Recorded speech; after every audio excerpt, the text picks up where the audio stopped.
वसुदेवसुतं देवं कंसचाणूरमर्दनं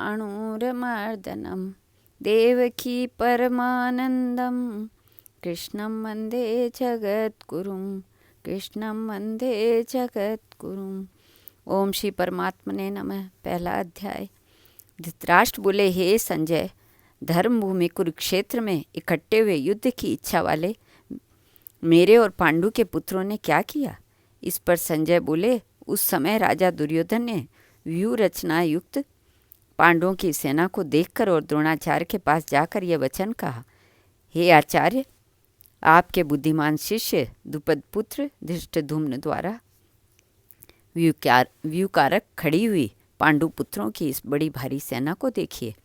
इस सेना में बड़े बड़े धनुषों वाले युद्ध में भीम और अर्जुन के समान बहुत से शूरवीर हैं, जैसे सात्यकी और विराट तथा महारथी राजा द्रुपद और धृष्टकेतु चेकितान तथा बलवान काशीराज पुरुजित कुंती भोज और मनुष्यों में श्रेष्ठ सैव्य और पराक्रमी युधामन्यु तथा बलवान उत्मोजा सुभद्रा पुत्र अभिमन्यु और द्रौपदी के पांचों पुत्र, ये सभी महारथी हैं। हे ब्राह्मण श्रेष्ठ, हमारे पक्ष में भी जो जो प्रधान हैं उनको आप समझ लीजिए। आपके जानने के लिए मेरी सेना के जो जो सेनापति हैं उनको कहता हूँ।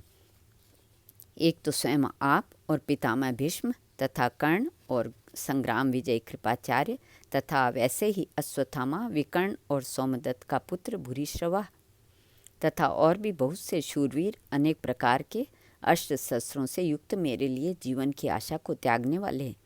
सब के सब युद्ध में चतुर हैं। भीष्म पितामह द्वारा रक्षित हमारी वह सेना सब प्रकार से अजेय है और भीम द्वारा रक्षित इन लोगों की यह सेना जीतने में सुगम है।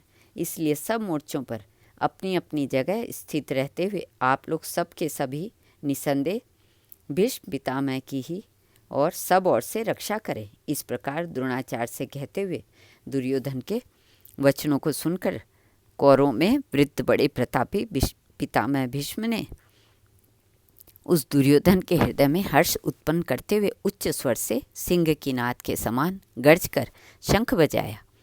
उसके उपरांत शंख और नगारे तथा ढोल मृदंग और नरसिंह आदि बाजे एक साथ ही बजे। उनका वह शब्द बड़ा भयंकर हुआ। उसके अनंतर सफ़ेद घोड़ों से युक्त उत्तम रथ में बैठे हुए श्री कृष्ण महाराज और अर्जुन ने भी अलौकिक शंख बजाए।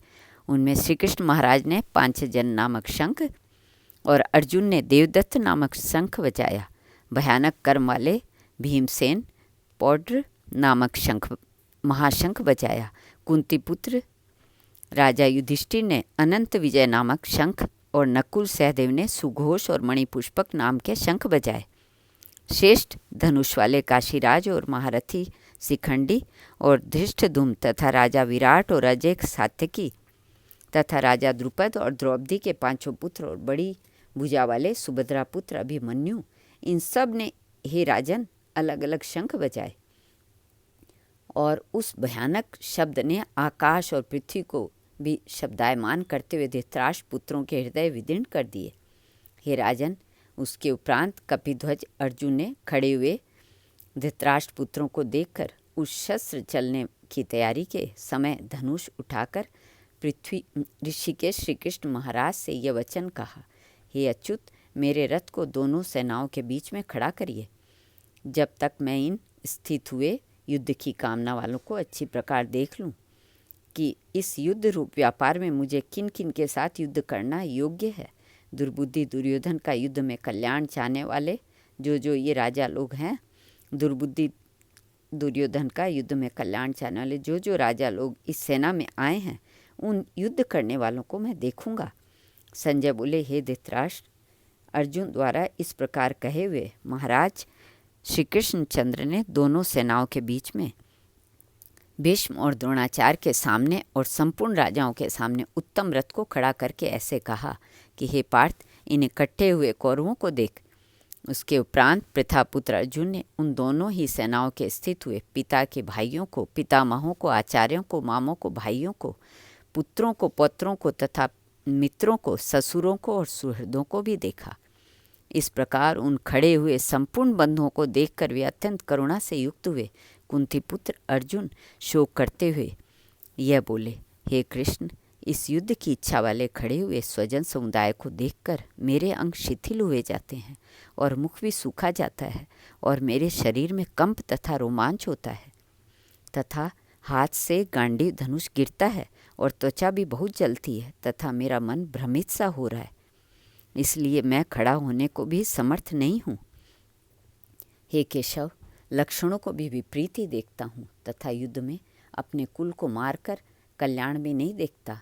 हे कृष्ण, मैं विजय नहीं चाहता और राज्य तथा सुखों को भी नहीं चाहता। हे गोविंद, हमें राज्य से क्या प्रयोजन है अथवा भोगों से और जीवन से भी क्या प्रयोजन है, क्योंकि हमें जिनके लिए राज्य, भोग और सुख आदि इच्छित हैं, वे ही यह सब धन और जीवन की आशा को त्याग कर युद्ध में खड़े हैं, जो कि गुरुजन, ताऊ, चाचे, लड़के और वैसे ही दादा, मामा, ससुर, पोते, साले और भी संबंधी लोग हैं।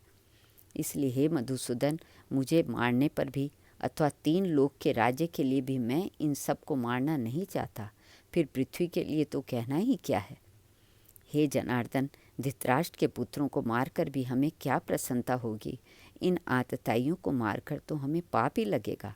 इससे हे माधव, अपने बांधव धृतराष्ट्र के पुत्रों को मारने के लिए हम योग्य नहीं हैं, क्योंकि अपने कुटुंब को मारकर हम कैसे सुखी होंगे।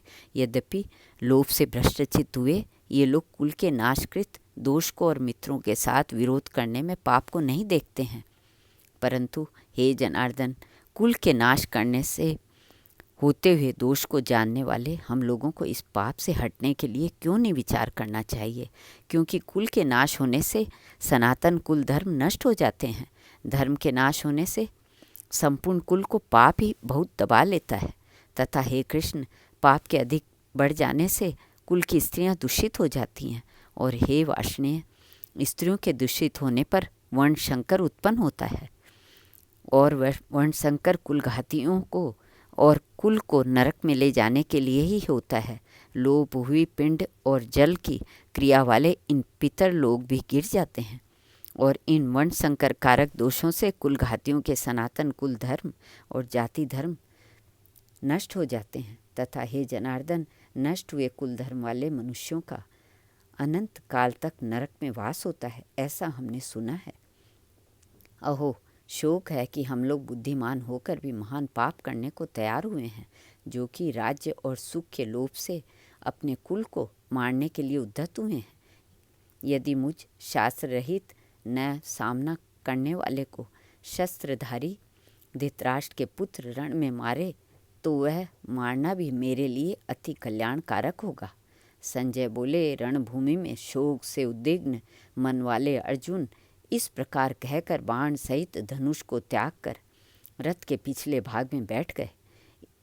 इति श्रीमद्भगवद्गीता रूपी उपनिषद एवं ब्रह्म विद्या तथा योग शास्त्र विषयक श्री कृष्ण और अर्जुन के संवाद में अर्जुन विषाद योग नामक पहला अध्याय। श्री कृष्ण अर्पणमस्तु।